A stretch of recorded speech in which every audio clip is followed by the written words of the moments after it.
A ver. Uy, espera, que me han dicho que me enchufe esto. Aunque los que me conocéis ya sabéis que mi voz es No necesito micrófono. ¿Funciona? No sé. Vale. Bueno, yo soy Verónica Cantarín, soy adjunta de la sección de neuropediatría del Hospital Niño Jesús y tenemos el grupo clínico vinculado en Ciberer y junto con Rosa Guerrero, que bueno, pues es mi jefa del Instituto de Investigación Sols Molrer, también del Ciberer, pues nos pusimos hace un tiempo la meta de mejorar a nuestros niños, no solo desde un punto de vista de hemos llegado a un diagnóstico y ya está, sino dar un paso más allá e intentar ver qué pasaba, ¿no? ¿Qué más podemos hacer? ¿Cómo podemos entender un tipo de enfermedad como es el síndrome de Rasmussen? Y cómo les podemos dar más respuestas a esta entidad, ¿no? Tengo que decir que tenemos todos los intereses del mundo, porque bueno, pues nos dieron el premio para el proyecto, tenemos ya otros 2 proyectos dentro del Ciberer. Tengo que decir que somos el único grupo de España que investiga en síndrome de Rasmussen, y la presentación, lo que es el continente, lo he hecho con inteligencia artificial, pero el contenido está hecho con inteligencia animal, la nuestra. ¿Vale? ¿Qué es la encefalitis de Rasmussen o el síndrome de Rasmussen, como nos lo ha denominado ahora la ILAE, ¿no? Se sabe que es una enfermedad que se debe a una alteración del mecanismo inmune, de nuestro sistema inmune o inflamatorio, que responde frente a algo que no sabemos el qué, que afecta al sistema nervioso central, con la paradoja de que solo nos afecta a un hemisferio, y va a tener una serie de consecuencias, principalmente la epilepsia y los déficits cognitivos y motores que va a tener. Es una enfermedad muy rara, realmente afecta a 2 de cada millón de personas, ¿vale? Aproximadamente, pues, podemos tener un paciente cada año o cada dos años. Es una enfermedad que puede afectar a niños o adultos, pero es fundamentalmente pediátrica, debuta en torno a los 6 años, ¿de acuerdo? Pero, y además en los adultos la enfermedad es mucho más leve que lo que ocurre en los niños. ¿Y qué sucede? Pues en principio es el debut de una epilepsia focal que empieza a costar que controlarla, que cada vez las crisis son más frecuentes, más refractarias, y hasta el 50% de los niños desarrollan lo que se llama una epilepsia parcial continua. Es decir, hay un fragmento de tu cuerpo que continuamente está teniendo crisis. Se puede notar en la mejilla, que constantemente se mueve, en una mano, en un pie, en el abdomen, ¿vale? Y es de forma permanente. Pero el problema en sí no son solo las crisis, sino que, como digo, se afecta a un hemisferio y empiezan a alterarse todas las funciones que dependen de ese hemisferio. Se afecta la función motora y estos niños empiezan a hacer una hemiparesia, una pérdida de la movilidad de ese hemicuerpo. Se afecta las funciones superiores, las funciones cognitivas, y los pacientes tienen un deterioro cognitivo, ¿vale? Si lo que estamos... Si sobre el hemisferio que está afecto es aquel que se encarga fundamentalmente del lenguaje, vamos a perder ese lenguaje. Además lo perdemos no solo que no tenga capacidad de hablar, sino que también tenga una pérdida de la capacidad de comprender. Hay también afectaciones a nivel visual y bueno, pues de todos los aspectos, ¿no?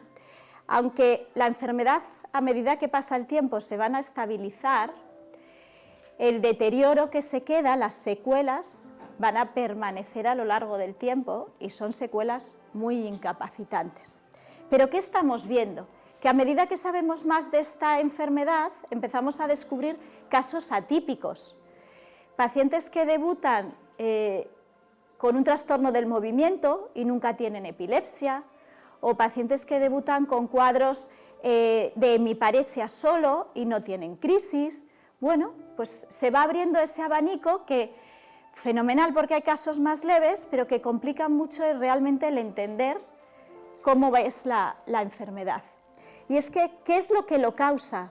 pues seguimos, esta enfermedad se describió por primera vez hace 75 años y aún no sabemos exactamente qué es lo que ocurre. Se cree que sobre una base de predisposición genética algo dispara en tu cerebro para que tu sistema inmune reconozca algo como extraño y empiece a reaccionar como él. Ese maravilloso cajón de las enfermedades autoinmunes. Algo dispara y se empieza a poner en marcha toda una cascada inflamatoria. Se piensa que tiene que haber un antígeno, algo que mi cuerpo empiece a reconocer como extraño. ¿Pero por qué solo un hemisferio? Uno sabe que las encefalitis infecciosas o autoinmunes, todo el mundo ha oído hablar del anti-NMDA, de los anti-MOG. La esclerosis múltiple afecta a los dos lados. ¿Por qué aquí solo a uno? Y además, ¿por qué no siempre al mismo? Eso sería más fácil. Sabemos que los hemisferios están distribuidos de una determinada forma. Si siempre fuera el derecho o siempre fuera el izquierdo, sería fácil, relativamente, saber a qué podemos estar reaccionando. Pero aquí no, cuando se ven las estadísticas, 50%. 50% afectan el derecho, 50% el izquierdo.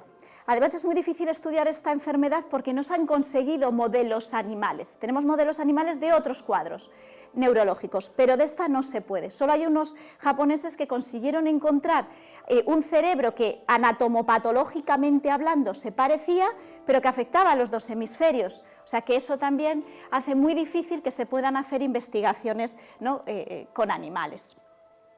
¿Qué sabemos hasta ahora de lo que pasa? Lo que sabemos es que hay algo, las células presentadoras de antígenos, que son unas células que tenemos en nuestro cuerpo y que lo que hace es reconoce lo que hay antígeno y se lo va a enseñar a los linfocitos, a las células defensoras. Le dice esto, búscalo y ataca, como al perro. Las células presentadoras de antígeno le enseñan algo a los linfocitos. Linfocitos tenemos dos tipos, así a grandes rasgos, lo que llamamos los linfocitos T y los linfocitos B. Si os acordáis de Érase una vez la vida, que esa serie habría que recuperarla, los linfocitos T eran los policías y los B eran aquellos que salían en las naves espaciales y liberaban cosas, que esos eran los anticuerpos, ¿vale? Pues los linfocitos T, dentro de esos hay como de dos tipos, unos que se llaman los linfocitos TCD8 y los CD4. Los CD8 son los que van ahí a atacar del todo, los CD4 van diciendo, bueno, vamos a ver qué pasa, a ver, vamos a ponernos un poco en orden. Lo que se cree es que lo primero que hacen estas células presentadoras de antígeno es enseñarle algo a los linfocitos TCD8 y ponen en marcha esta inmunidad celular. Estos linfocitos TCD8 se empiezan a duplicar, tenemos que atacar, este es el que hay que buscar, venga todos formándose, atraviesan la barrera hematoencefálica y se van al cerebro. Y allí, ¿qué pasa? Que se ponen a luchar contra las células que tenemos, no solo con las neuronas, sino con otras células que hay en el cerebro, como los astrocitos y la microglía, que son células que por una parte se encargan de ayudar al buen funcionamiento de nuestras neuronas y a defender a nuestras neuronas. Y se pone en marcha todo, bueno, pues una cascada inflamatoria que produce muchas sustancias, las interleuquinas, el TNF-alfa, los factores de crecimiento, diferentes cosas. Estas cosas, al final, todas estas moléculas lo que van a hacer es dañar las neuronas y se produce ese daño estructural que veremos que hay en el Rasmussen. Cuando hay este daño estructural, se van a liberar más antígenos, ¿no? Estoy rompiendo cosas, se liberan más. Y ahí es donde entran también los otros, las naves espaciales, que van a soltar anticuerpos que se van a producir. Esto veréis que es muy importante de cara al tratamiento. Y tengo marcadores para hacer esto. En este punto es una de las cosas donde estamos nosotros. Se sabe que hay algunos marcadores que podemos ver de qué parte de la actividad está activada. ¿Y por qué esto es importante? Como os digo, se sabe que las células CD8 van a ser las principales, pero también las células CD4 tienen un papel, sobre todo para activar tanto a los linfocitos B como a los linfocitos que aquí llaman asesinos, que son esos CD8, pero se encontró otro tipo de células que todavía no se sabe muy bien qué papel tiene y que ahora también se están investigando muchas. ¿Cómo lo vamos a diagnosticar y cómo lo vamos a tratar? Pues aunque llevamos, como digo, 75 años con esto, seguimos con los criterios del 2005, que se intentaron revisar en el 13 y quedaron parecidos. Si veis, todos los criterios se basan en que tengas unas crisis, una serie de déficits que en general se ve como la afectación motora, ¿no? Esa es mi paresia que digo, pero va cambiando, que tengas una serie de características en el electro y muy importantes son los hallazgos de la resonancia. Quizá aquí habría que añadir el PET, ¿no? Todos aquí sabéis lo que son el PET, lo usamos, pero todavía no sabemos cómo integrarlo dentro del síndrome de Rasmussen. Cumplir esto, el problema es que ya lo tengo blanco y en botella, es leche. El problema es cuando solo tengo la botella, si va a ser blanca, ¿vale? O sea, hay otra serie de criterios, que es irte a la parte ya más anatomopatológica o ya cuando tienes una epilepsia parcial continua. Estos criterios habrá que darles una vuelta. ¿Nosotros qué vemos? Vemos un paciente que empieza con unas crisis focales, es lo que solemos ver. ¿Y qué nos ocurre? ¿Lo podríamos diagnosticar desde las primeras imágenes? Pues en general la primera resonancia es normal. O nos dice esto, esa pequeña hiperintensidad que veis ahí, eso más blanco, ¿vale? Que a veces se confunde con la simple actividad de la crisis. ¿Qué nos pasa? Que cuando queremos darnos cuenta, el cerebro nos ha hecho esto. Eso se ha convertido en esto. Esto es el daño ya de la neurona. Aquí, ya el Rasmussen ya lo tengo claro, pero tengo que intentar pararlo antes de que me llegue aquí, porque aquí ya me está cumpliendo los criterios diagnósticos. Ya lo tengo ahí. Otras cosas es cuando seguro que conocéis a algún paciente en el que se ha hecho incluso una biopsia. Cuando hacemos una biopsia, intentamos ir a este criterio antes de que nos cumpla todo. Lo que pasa es que hacer una biopsia cerebral, imaginaros lo que es. Y además lo compromete más. La biopsia cerebral se basa en una serie de hallazgos en función de qué cantidad de esos linfocitos T que os contaba hay en el tejido, voy sabiendo si estamos en unos estadios u otros. Desde un estadio inicial muy inflamado hasta un estadio final donde ya hay pérdida neuronal. ¿Cuál es lo que todavía complica más? Que yo puedo hacer una biopsia y sacar tejido sano. Y estoy en la zona que brillaba, tal. O puedo sacar una biopsia y encontrar ya un estadio 4. Y digo, jope, ¿y ahora dónde voy? Y es porque dentro de un mismo paciente puedo tener una afectación parcheada de la enfermedad, lo que complica aún mucho más el poder llegar a un diagnóstico. Y es que realmente el querer diagnosticar, el querer saber en qué estadio puedo estar, qué marcadores tengo inflamatorios, es para intentar elegir cuál es el mejor tratamiento. Tenemos los tratamientos convencionales, ¿no? La inmunoterapia convencional, los corticoides, las inmunoglobulinas, esas van a atacar todo. Pego una bomba y voy a ver qué hay. Un poquito más específicos, la azatioprina, el micofenolato, el tacrolimus, van contra esos linfocitos T que os decía al principio. Contra sustancias específicas como la anti-TNF, el adalimumab, de este salió un artículo en el 2016. Ya no hay mucho más, ahora hay un ensayo en marcha. Los tratamientos contra las células B, esas que iban a producir anticuerpos en una fase se supone que más avanzada de la enfermedad, el rituximab, que muchos lo conocéis. Otras que se utilizan, ¿no? La plasmaféresis, el natalizumab. El natalizumab es un fármaco que parece muy bueno, se utiliza en la esclerosis múltiple y lo que hace es impedir que el linfocito entre en el cerebro. Si pudiéramos hacer eso sería maravilloso, porque es la cascada inicial. El problema es que cuando ya lo he diagnosticado ya ha entrado el linfocito, ya se han puesto en marcha otros mecanismos.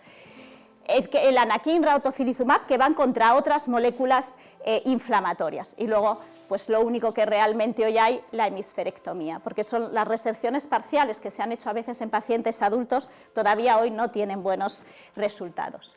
Como veis, cada uno de estos fármacos intentan ir a un momento del proceso inflamatorio de la enfermedad.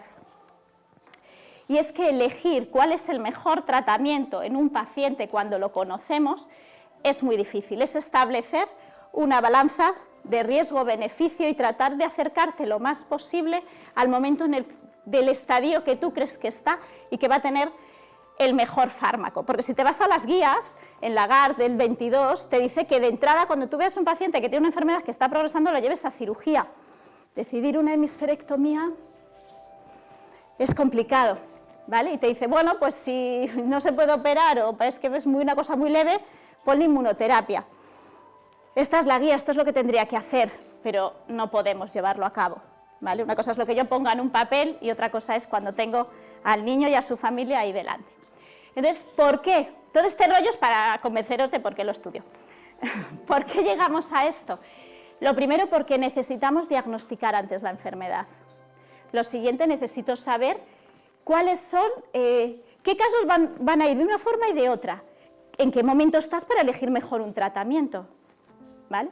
Y de ahí surge nuestro estudio. ¿Por qué?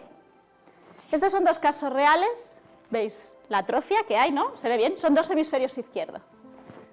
Las resonancias son muy parecidas. Fijaros la evolución. En este paciente, todo lo que está para este lado es bueno y todo lo que está para este lado es malísimo. Este paciente, desde la primera valoración, que estaba pasado de bueno, a la última, hay un deterioro increíble. Sin embargo, fijaros en esta niña. Se ha mantenido todo buenísimo a lo largo de los años. ¿Por qué? Cuando yo diagnostico a estos pacientes, ¿no queréis que os diga dónde va a ir? ¿No? Ojalá pudiera saberlo. Para esto estamos intentando buscar biomarcadores, para saber por qué unos pacientes van ahí y por qué otros van aquí. Estoy haciendo un diagnóstico más tardío, estoy eligiendo mal los tratamientos. ¿Es porque genéticamente tienes esa predisposición? ¿Cuáles son nuestros objetivos? Nuestros objetivos son buscar marcadores que nos permitan conocer mejor cómo funciona esta enfermedad para atacarla desde otros puntos de vista, ¿no? Intentamos ver biomarcadores, zonas, os lo explicará mejor Rosa, vías de señalización a nivel tanto, fundamentalmente en tejido cerebral, como a nivel de sangre periférica. Y lo que vamos a hacer es coger pacientes que según los criterios nos cumplan que tenga una encefalitis de Rasmussen, intentamos que sea un estudio lo más multicéntrico posible, recopilando pacientes de todos los hospitales. Pasamos todo el marco del comité de ética y nos contamos en el Niño Jesús con aproximadamente vemos 1.500, 1.800 pacientes con epilepsia. Sabemos que de ellos casi 400 van a tener una epilepsia refractaria. En los últimos 3 años tuvimos 5 casos nuevos de encefalitis de Rasmussen y hasta ahora, con el proyecto que teníamos del CIBERER, habíamos conseguido analizar 20 pacientes con síndrome de Rasmussen. En este proyecto, nuestros criterios de inclusión, pues lo que os vengo contando hasta ahora, lo primero era saber muy bien cuál es la historia de cada paciente, ¿vale? Y con esto lo que hemos pretendido es hacer un registro nacional, porque no hay nada, cuando yo quiero abrir un ensayo clínico, no sé dónde buscar los pacientes, tengo los míos, pero y el resto, todos tienen la misma posibilidad, tienen que tener la misma posibilidad de participar en un ensayo, no solo el que esté viendo el que se esté viendo en mi centro. Entonces, con eso estamos elaborando un registro en Genrare dentro del CIBERER para que todo el mundo pueda meter ahí sus pacientes. Y bueno, pues hemos pedido recoger una serie de muestras, fundamentalmente de sangre periférica y de tejido cerebral, para hacer los estudios que os va a contar Rosa. A ver si me coordino con las dos cosas. A ver, como comentaba Verónica, abordar la encefalitis de Rasmussen, que es una enfermedad rara con causa desconocida, se hace complicado porque no podemos tener el mismo tipo de abordaje desde un punto de vista molecular a lo que podemos hacer cuando estudiamos enfermedades más frecuentes. En los últimos años, gracias a los avances en la tecnología, se ha conseguido hacer un cambio conceptual importante en el estudio de las enfermedades raras, que se trata de intentar tener una visión más global de la patología y no tanto de ir gen a gen o proteína a proteína. Así, en el abordaje de la encefalitis de Rasmussen es muy importante no descartar ningún tipo de mecanismo subyacente o vía de enfoque, y las tecnologías actuales nos van a dar un gran potencial para poder hacerlo. ¿Y cuáles son estas tecnologías? Son las tecnologías ómicas. ¿Y qué son las tecnologías ómicas? Es un conjunto de métodos experimentales y asistidos computacionales que nos permiten analizar gran cantidad de datos de una sola vez en un solo experimento y de una forma sistemática.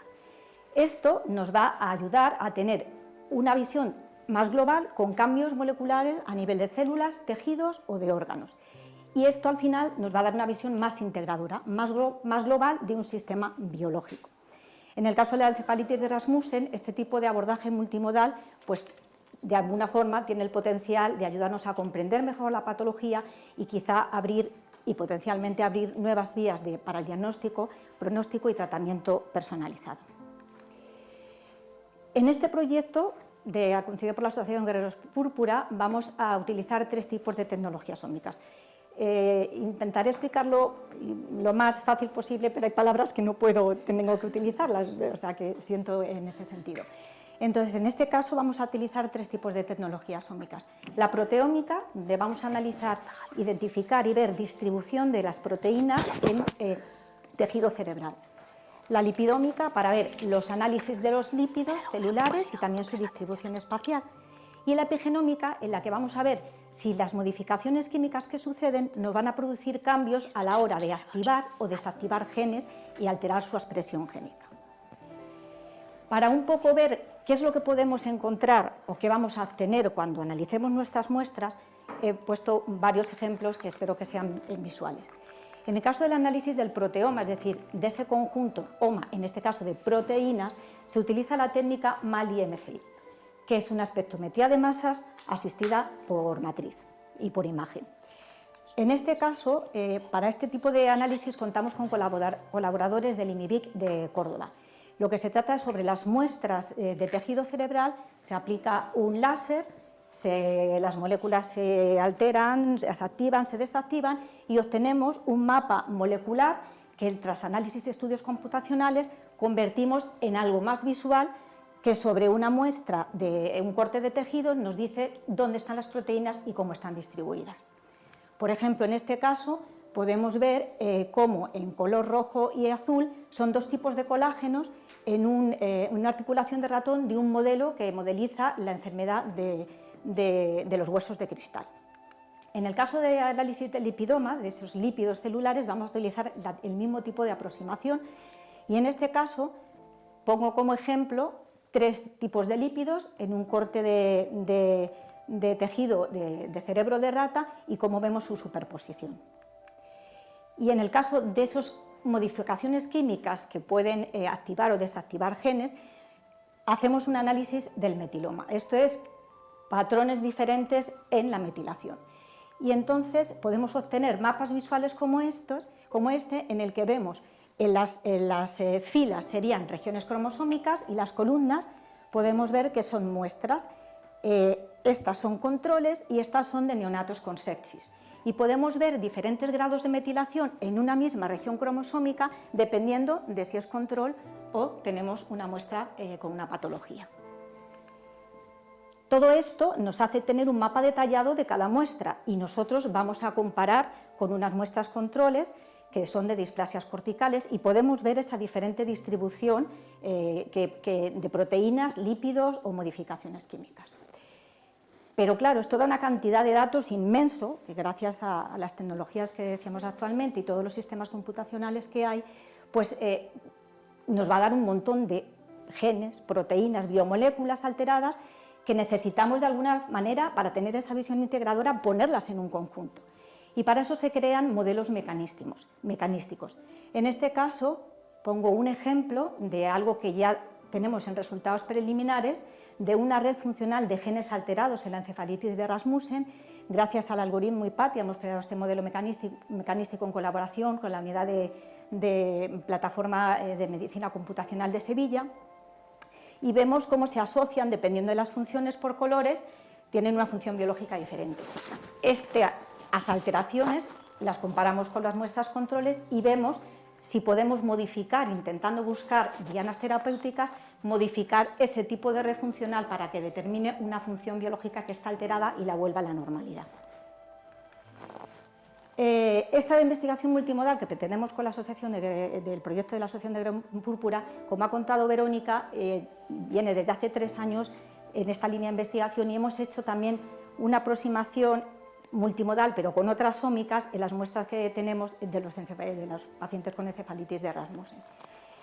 Como decía Verónica, se han reclutado 20 pacientes con todos los datos clínicos, llevamos 3 años de investigación y en los primeros resultados preliminares tenemos como 231 genes identificados, alterados en su expresión en referencia a muestras controles. ¿Y qué hemos utilizado o qué hemos estado utilizando? Hemos utilizado la genómica y la transcriptómica. Os lo cuento. Para la metodología genómica lo que hemos hecho ha sido secuenciar el genoma completo del ADN genómico procedente de sangre periférica. Esto yo creo que más o menos el genoma y el exoma sí que lo tenéis un poco más así. De 18 pacientes, 9 tríos y 9 dúos, para buscar variantes de diferentes tipos y ver si a nivel genético, con esa predisposición genética o esas alteraciones genéticas que comentaba Verónica, pudiera haber algún tipo de relación causal. Hemos encontrado variantes de nuevo patogénica y de significado incierto en genes que están relacionados con procesos como la respuesta inmune, control génico, neurodesarrollo y también vías de señalización mediadas por calcio. Esto se complica un poquito porque estamos analizando porque no todos los pacientes comparten lo mismo y claro, quizá intentamos buscar que todos tengan algo en común y esto a veces no ocurre. Otro tipo de secuenciación que hemos hecho ha sido del sistema HLA, implicado en la respuesta inmune, tanto innata como adaptativa, y hemos encontrado diferencias significativas en la frecuencia alélica de estos dos alelos que tienen relación con la presentación de antígenos a los linfocitos CD4. Tenemos pocos pacientes, pero puede ser una vía de intentar ver por qué están alterados.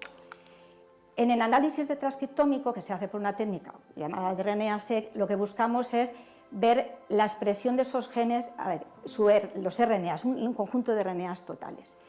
Y en este caso lo que hacemos es, en tejido cerebral igualmente, realizamos los análisis de secuenciación de RNA y tras análisis también estudios computacionales hemos encontrado que existen una serie, 231 genes alterados en su expresión, de los cuales en rojo aparecen los que tienen como menor expresión comparado con muestras controles y en azul los que tienen mayor expresión.